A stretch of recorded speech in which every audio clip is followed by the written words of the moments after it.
Aujourd'hui, nous allons aborder la notion d'image réelle et d'image virtuelle, ainsi que le principe de la loupe. Les images, il en existe de deux sortes en optique. Vous avez ce qu'on appelle les images réelles. Dans ce cas, l'image formée à travers la lentille, elle pourra être observée sur un écran. Si vous déplacez votre écran dans un montage d'optique, eh bien, à un certain endroit, vous allez voir une image nette.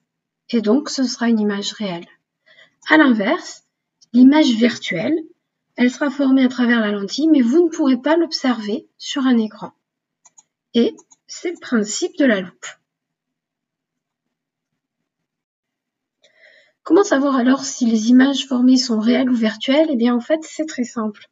Si vous avez un objet qui est placé avant le foyer objet, donc F, donc on a une délimitation ici, eh bien, votre image, elle sera réelle. Vous pourrez l'observer si vous me placez un écran à cet endroit.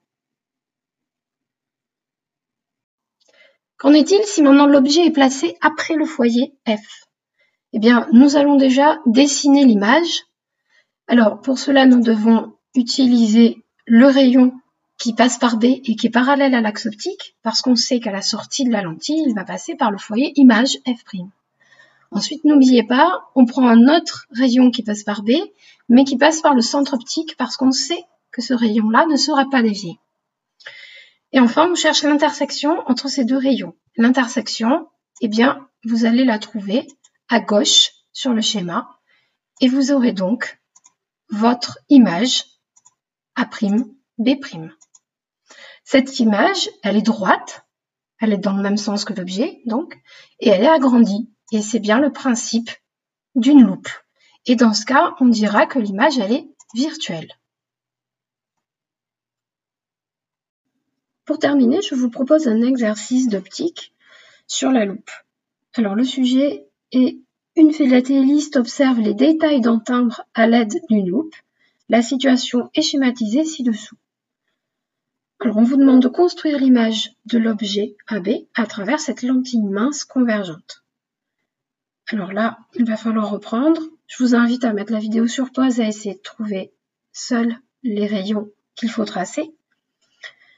Alors voici la réponse. Vous prenez un rayon qui démarre au point B et qui est parallèle à l'axe optique, parce que celui-ci, on sait qu'il va passer par F', le foyer image. Ensuite, vous tracez un deuxième rayon du point B qui passe par O. On sait qu'il n'est pas dévié. Et ensuite, vous faites la prolongation de ces deux rayons. Et l'intersection de ces deux prolongations, eh bien, va vous donner la position de l'image A'B'. On voit bien qu'on a le principe d'une loupe, d'une image qui n'est pas renversée et qui est agrandie.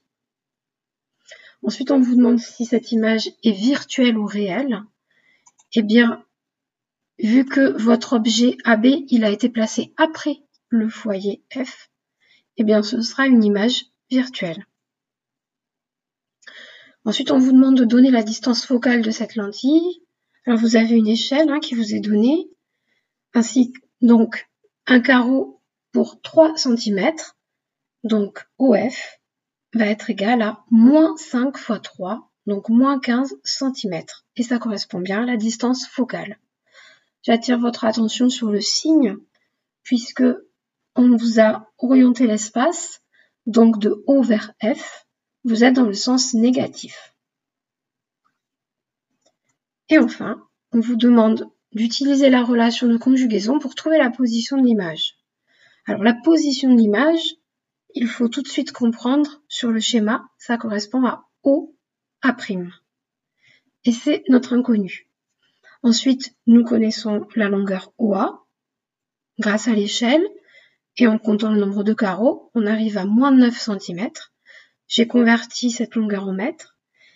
OF', eh bien, ça va être égal à plus 15 cm.